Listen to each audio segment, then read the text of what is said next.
we have to work quickly in a bipartisan fashion to resolve the immediate crisis and to avert an even broader economic catastrophe.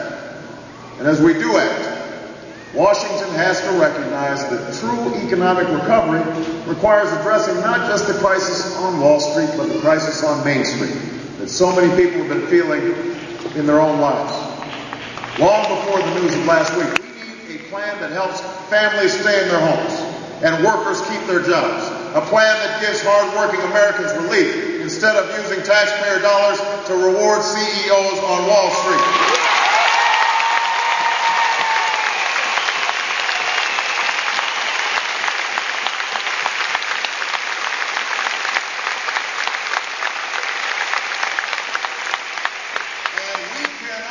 A blank check to Washington with no oversight and no accountability, when no oversight and accountability is exactly what got us into this mess in the first place.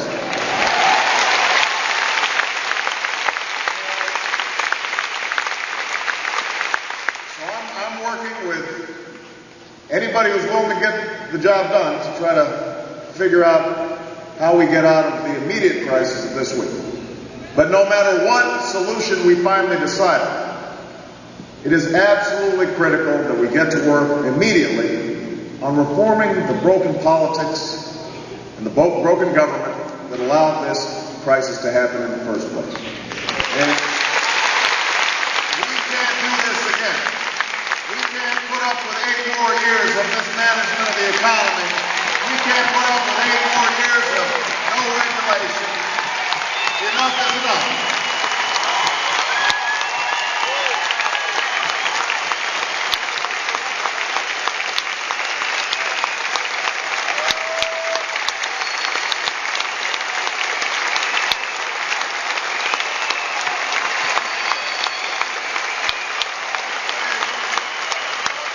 Think about it, Green Bay.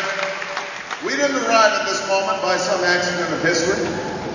We're in this mess because of a bankrupt philosophy that says we should give more and more to those with the most and hope that prosperity trickles down to the rest of us.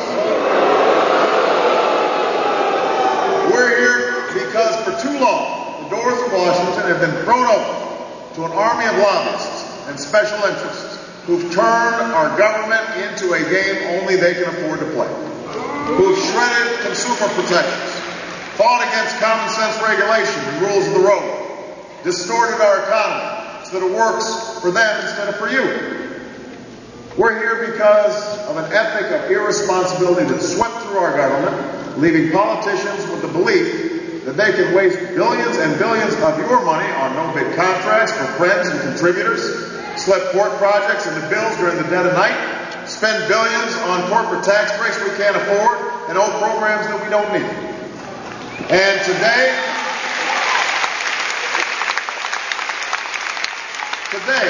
even as Congress debates an emergency plan to save our economy from on the verge of collapse, there are reports that lobbyists and CEOs are already lining up to figure out what's in it for them, to find out how they can get theirs.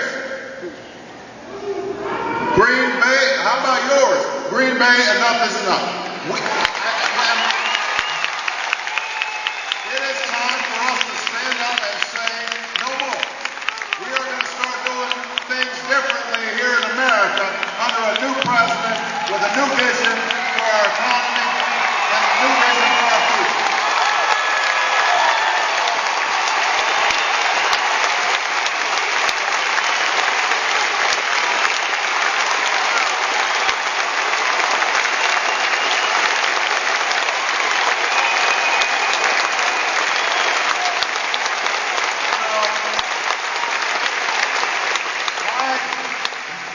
I began this race for the president as the one candidate who hasn't spent a lot of time learning the ways of Washington.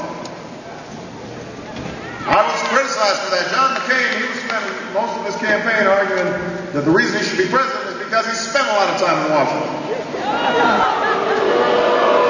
Let me say this. I've been in Washington long enough to know this. If we want a government that puts the needs of the middle class before the whims of lobbyists and politicians, if we want to grow this economy and prevent a crisis like this from ever happening again, then the ways of Washington must change.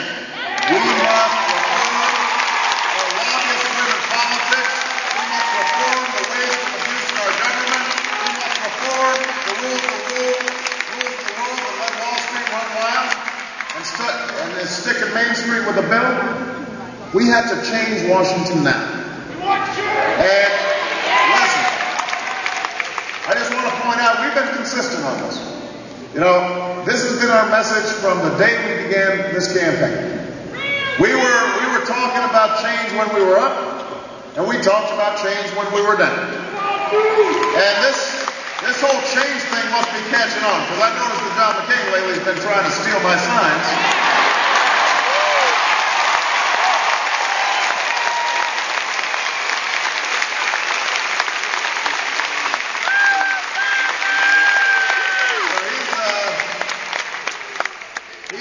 He's trying to make up for 26 years in 26 hours.